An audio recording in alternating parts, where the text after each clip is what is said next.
The claim that I'm responding to is that learning a language is not as difficult as it seems, and the first secondary claim that she has is that learning a language can be less time-consuming than expected.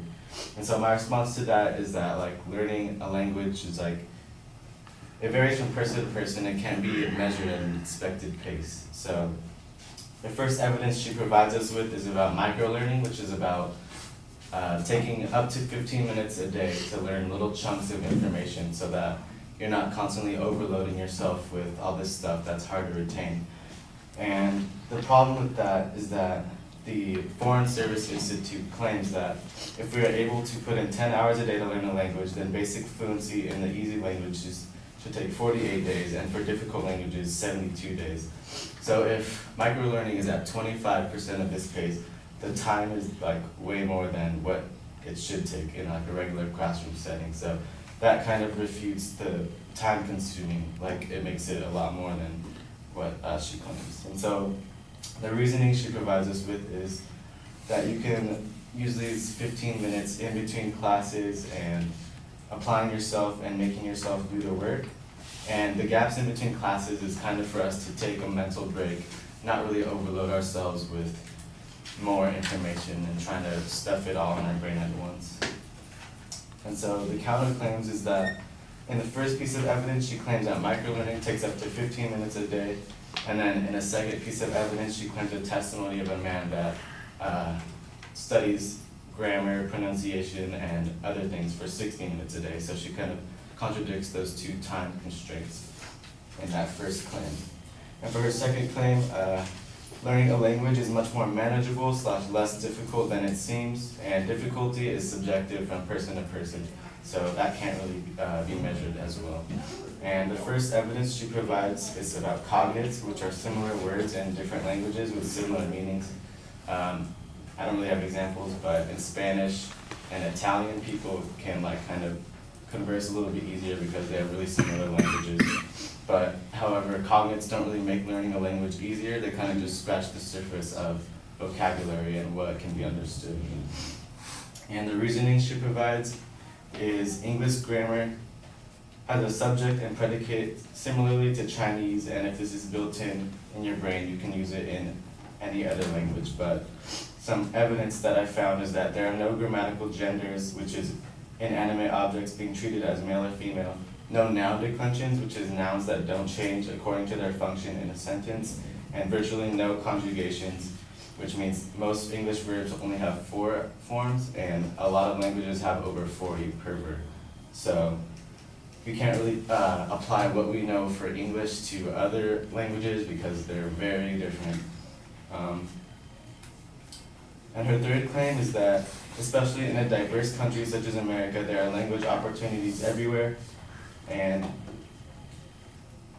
my response to that is from a quote that English is the most dominant language universally because a lot of countries spend their time trying to learn our language, and we kind of don't do the same. And the first evidence she provides us with is chatting regularly with language experts and native speakers can check and correct your knowledge.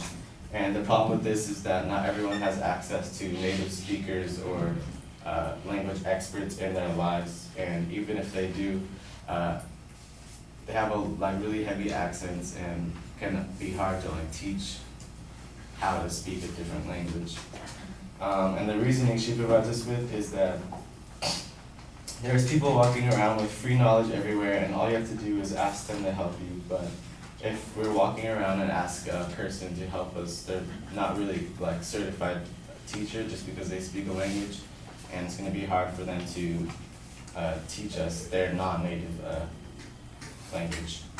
And some counterclaims that I saw in her speech was that she said Americans have opportunities everywhere to learn foreign languages, and that she also provided a statistic in her evidence that in 2013 to 2016, the number of students enrolling in foreign languages fell by 9%. So she kind of contradicts herself with that statistic, which she tried to say that a lot of people should enroll in more.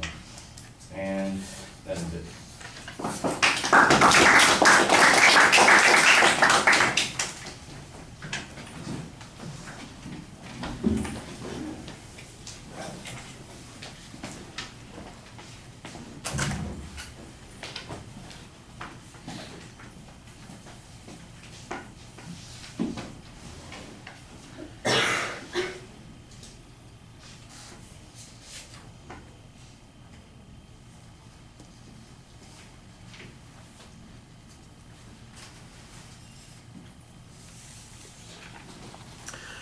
All right, the structural stuff is fine. It's relatively easy to follow the advocate's points and how you're responding to them. On the first point, you suggest that the micro-learning isn't going to be sufficient. You mentioned how the Foreign Service Instruction or Institute talks about how you need 10 hours a day for easy languages. It's 45 days and 75 days for more difficult languages, and those micro lessons aren't going to get you anywhere close to being fluent within the time periods that we're looking at. I think that that's a reasonable comparison. So it's not something that you can just pick up 10 minutes at a time. Some things you might be able to do, and I think you kind of argue that there's some inconsistency with some of the evidence that's being presented, because they said 15 minutes a day, and the guy that she uses as an example, studied it for either 16 or 60 minutes a day. I'm not sure which you said, but I'm not sure why that's an inconsistency. It simply means that they spent more time doing it than other people did.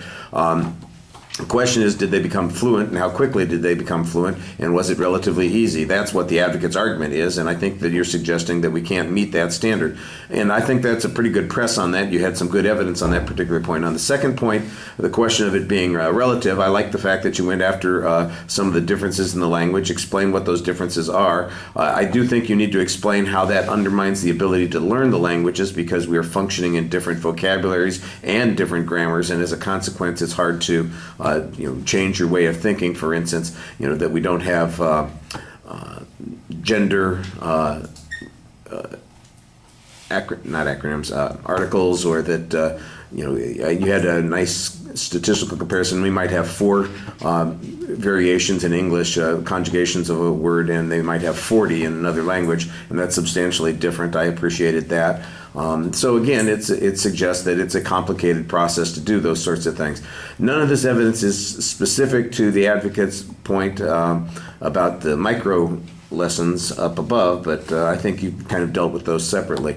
And then on the question of opportunities, I think the notion that because opportunities exist doesn't necessarily mean that those opportunities are going to be successful. That's an okay press. The argument that says, you can't walk up around talking to people and expect them to be able to teach you how to speak a language just because they speak the language.